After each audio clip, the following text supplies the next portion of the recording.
الحمد لله رب العالمين.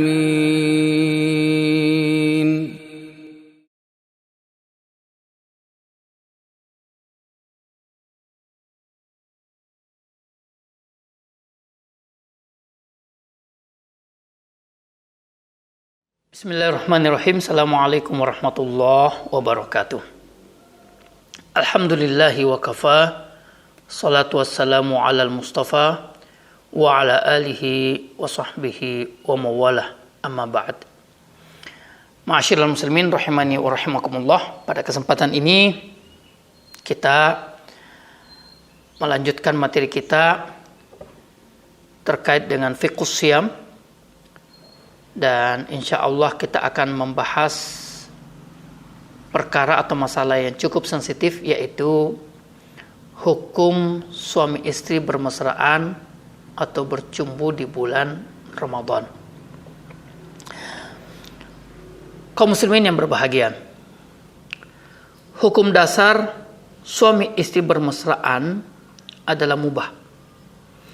Bahkan dapat bernilai ibadah jika niatnya untuk mendapatkan ridha Allah serta menggembirakan hati dan memenuhi hak pasangan.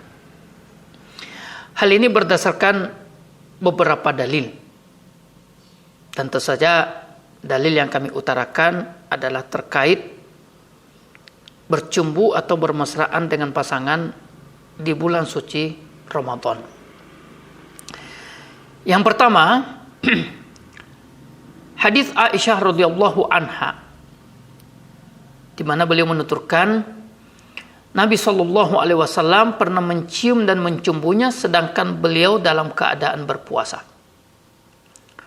Aisyah melanjutkan, dan beliau atau Nabi adalah orang yang paling bisa menguasai hasratnya daripada kalian. Hadis riwayat Bukhari dan Muslim.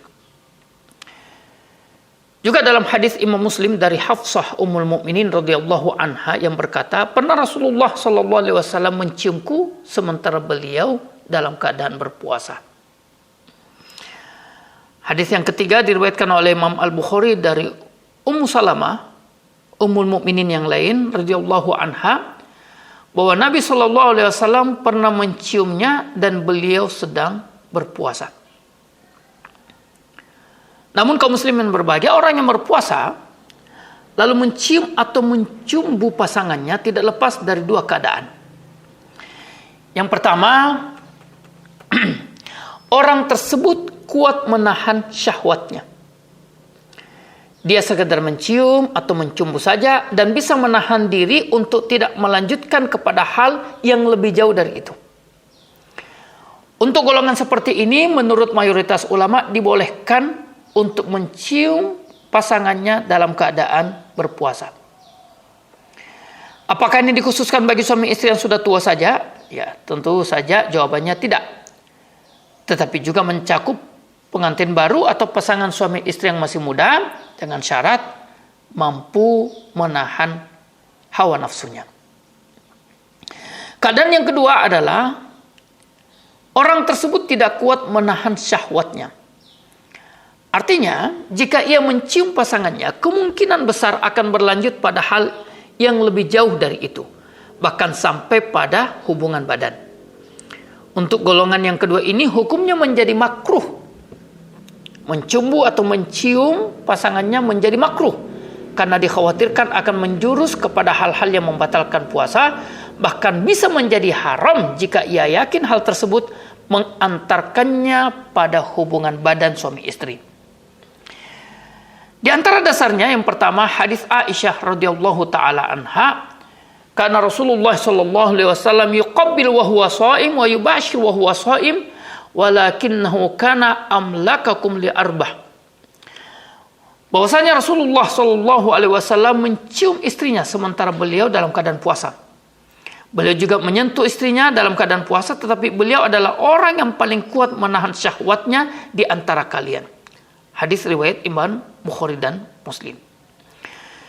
Juga dalam hadis yang dituturkan atau diriwayatkan oleh Imam Ahmad, Imam Abu Daud dan lainnya dari sahabat Jabir bin Abdullah, bahwasanya Umar bin Khattab radhiyallahu anhuma berkata, pada suatu hari syahwat saya sedang naik. Lalu saya mencium istri saya sedang saya dalam keadaan berpuasa.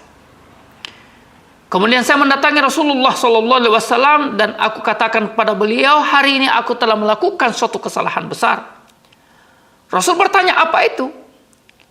Umar menjawab, aku mencium istriku dan aku sedang berpuasa. Rasul menjawab, apa pendapatmu jika engkau berkumur dengan air di waktu berpuasa? Umar menjawab, hal itu tidak merusak puasaku. Lalu Rasulullah SAW, kalau begitu, apa yang dirusak dengan perbuatanmu itu? Hadis ini menjelaskan bahwa Rasulullah SAW tidak menegur Umar bin Khattab ketika mencium istrinya dalam keadaan berpuasa, karena Rasul mengetahui bahwa Umar adalah orang yang kuat menahan syahwatnya, maka beliau dibiarkan saja oleh Rasul SAW. Bahkan beliau memberitahu Umar bahwa mencium istri pada waktu berpuasa hakikatnya seperti orang yang berwudu atau seperti orang yang berkumur-kumur dalam keadaan berpuasa. Hadis yang ketiga, apa yang diriwayatkan dari Abu Hurairah radhiyallahu anha, bahwasanya seorang laki-laki pernah bertanya kepada Rasulullah SAW tentang hukum bersentuhan suami istri yang sedang berpuasa. Maka Rasulullah memberikan keringanan baginya. Kemudian datang laki-laki yang lain yang bertanya tentang hal yang sama, tapi Rasulullah SAW melarangnya. Abu Hurairah berkata, ternyata yang diberi keringanan adalah orang yang sudah tua, sedang yang dilarang adalah orang yang masih muda. Hadis riwayat Abu Daud dan Baihaqi dengan sanad yang hasan. Mengapa yang muda dilarang sementara yang tua itu dibolehkan? Sebab rata-rata orang yang sudah tua itu lebih kuat menahan syahwatnya dibanding yang muda. Akan tetapi hal ini tidak menutup kemungkinan jika yang muda juga lebih kuat menahan syahwatnya. Dalam arti kata, takarannya di sini atau ukurannya adalah kemampuan dalam menahan hawa nafsu. Maka siapa yang lebih kuat atau siapa yang mampu menahan hawa nafsunya, maka tidak mengapa untuk dia menyentuh, mencumbu, atau mencium pasangannya. Wallahu alam. Kemudian, kapan waktu yang dibolehkan untuk bermesraan dengan pasangan? Kaum muslimin yang berbahagia, bila yang dimaksud bermesraan itu adalah berhubungan badan, maka hal ini dibolehkan pada malam hari di bulan Ramadan.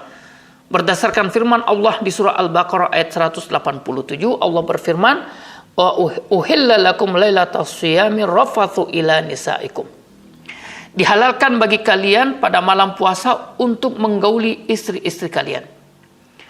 Namun jika sekedar menyentuh atau mencium, maka selama tidak menjurus dan menjatuhkan pada hal-hal yang terlarang bagi orang yang berpuasa, maka di siang hari juga boleh dilakukan. Kemudian kita bahas hukum bersetubuh di siang hari secara sengaja. Bagi orang yang berhubungan badan suami istri secara sadar di siang hari bulan Ramadan, maka wajib baginya membayar kafarah yang sama dengan kafaratul zihar. Yaitu yang pertama, memerdekakan seorang budak. Yang kedua, jika tidak mampu maka berpuasa 2 bulan berturut-turut. Dan yang ketiga, jika tidak mampu maka hendaklah ia memberi makan 60 orang miskin, yang semuanya ini bukan berdasarkan pilihan tapi secara urut. Artinya yang pertama, harus mengupayakan untuk memerdekakan budak. Kalau betul-betul tidak mampu atau tidak mendapati budak, maka dia berpuasa 2 bulan berturut-turut. Kalau dia sudah mencoba dan juga tidak mampu, barulah dia melangkah pada kafarat yang ketiga, yaitu memberi makan 60 orang miskin. Dan kafarat ini harus disertai dengan wajibnya mengqadha hari puasa yang dia batalkan karena berhubungan badan, serta bertobat kepada Allah Subhanahu wa taala. Namun para ulama berbeda pendapat tentang sang istri, apakah dia juga wajib membayar kafarat atau cukup sang suami saja.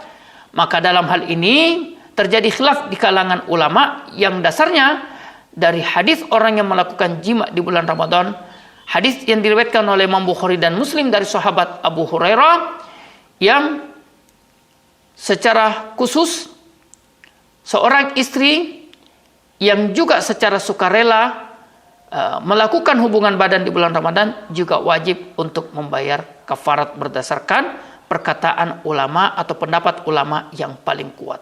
Wallahu taala alam. Alhamdulillahirabbil alamin. Assalamualaikum warahmatullahi wabarakatuh.